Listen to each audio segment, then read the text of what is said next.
I was born in New York, brought up in Detroit. My Right. grandmother owned a mom and pop record store that was huge there called White's, and I basically grew up in the record store. I was in the crib next to the cash register with all the great Motown stars coming in and out of the store. Um, so I just grew up in there, and my whole, I guess, music was kind of in me as an infant. She said I used to move around real funny when the songs came on that I really loved. So she said that I think it shaped who I was going to be. I knew it made it so that I had no choice but to be in music. I then moved to Toronto, spent some years there, kind of honing my craft. Did a lot of backgrounds for lots of people from reggae to rock. Toured with the Jeff Healey Band for about a year. We did huge dates with Bon Jovi. Toured with them for a long time. We did huge festivals in Europe and with hundreds of thousands of people. But my life was really meant to be a songwriter, and I think all those years of singing and listening to all those records. I remember listening to Earth, Wind and Fire. I had the best grandmother for this business, because my grandmother would literally send me home with study material. If there was a record she thought was amazing, she would send me home with it. I remember coming to the record store one day and she said, "There's a record I have to play." And my grandmother was very religious, very from the church. Her family were some of the founders of the African Methodist Church, so she really didn't like anything that was ungodly to her. And to her, Prince, at that time, she didn't want to hear that. She sold it, but she didn't want to hear it. And when she called me one day and she said, "You have to come over here, I have to play your record." She played me Sign of the Times. And she said, "That is one of the best records I've ever heard." And she sent me home with that record. Listen to this, because you'll learn from this record. For me, I use, for vocals, Pro Tools. Right. Pro Tools HD. There it is there. But it's what I use wherever I am. Some projects I cut here, some projects I cut elsewhere. I do a lot at Interscope's in-house studios. I do a lot at Chalice. I do a lot at Record Plant, East West, Right. and Glenwood, and all of those. It's the same tools. I'm just bringing my analog with my Melodyne. Right. And I see you track some vocals here. Yeah. Right in this room. How do you find that? With your place is very quiet, but how do you find recording right in the control room? There's something that's really intimate about it, and so unintimidating for most singers, that a lot of singers that I would normally record in a big room, if they're younger, newer singers, I would much rather have them here, because it's just so much easier to have them right behind me and just, it just chills them out, because it takes away that whole fear of, oh my God, I'm in the booth, I have to perform now. No, just right next to me.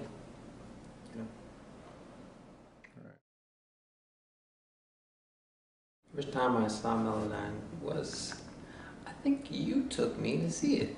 Yeah. And I remember I always judged NAMM shows by, was there something that just made me just drop my jaw? Think, whoa, how is that even possible? That was the one thing at that show. That was the one thing in 2 or 3 years that made me do that. Right. It was Melodyne.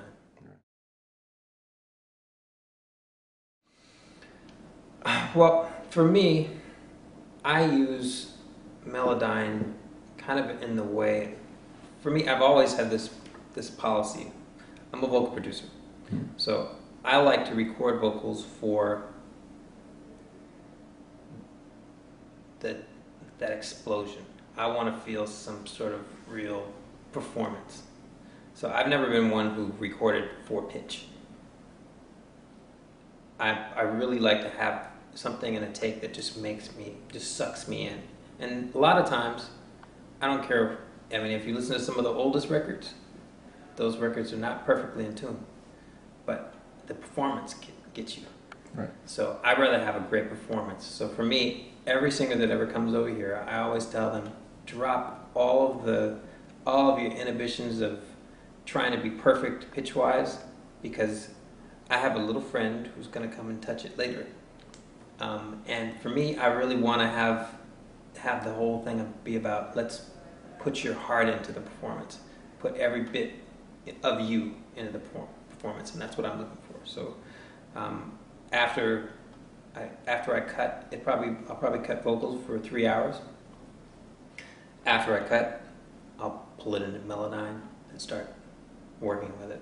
But most of the singers I work with are amazing singers. That's the thing I want you to understand. They're amazing singers, so the pieces that I'm changing are very simple things. But the thing about Melodyne that's so amazing is it's not like autotune, where if I change it, I can hear it. I was graphing in autotune before pretty much anybody was graphing in autotune. Harvey was graphing in autotune. Tal was graphing in autotune. There weren't really that many of us. But for me, I can hear autotune. And I really would rather hear the person's voice. With Melodyne, I hear the person's voice. I don't hear an artifact that sounds like a program. You know, it just sounds like the person singing, but much more perfectly. Right. You know, in the rock world, they go in, rehash the tracks, work on that stuff in the rehearsal hall for a couple of weeks, and then go record it. You know, some of the first records I ever did when I first got into the business were that method. And I think that's a great way to work. But even those guys are getting touched by Melodyne. Right. You know? And it's just a thing of, you know, you want to get it to sound as good as it possibly can sound without changing the feel of what's there. You know? And Melodyne is something that, you know, you can go beyond pitch with. I mean, what other areas would you be editing or touching up? Vibrato. Right. I tend to pull it back. Pocket, it's the only thing I use for pocket. I don't use anything else for pocket. I don't use, you know, I could name off tons of programs to you, but all of them add an artifact, and I don't like that sound. All you hear is the person's voice. That's all I want. I want to hear a beautiful freaking voice, and that's what I get with Melodyne. Well, for me, being a selfish person who can't play guitar, yes, I do. Because I can see myself just strumming a bunch of chords that make no sense and then changing them into exactly what my brain hears in my head and making it sound beautiful. Yeah. For fear of getting emotional, because we've lost him now. Michael was the most generous, greatest performer there ever will be. There never will be another Michael. You know, just the greatest, and really the most generous. You know, just a kind, generous person, and definitely the best performer ever on the face of this earth. Probably the biggest moment in my life will be the day that Rodney came back and played me. This is Rodney Jerkins. I started out with Rodney Jerkins. Played me the song that we had written for Michael, with Michael's vocals on it. Because Michael wouldn't cut with anybody but Rodney. Rodney was the only one who was allowed to be in the room when he cut vocals. And Rodney played me the vocals.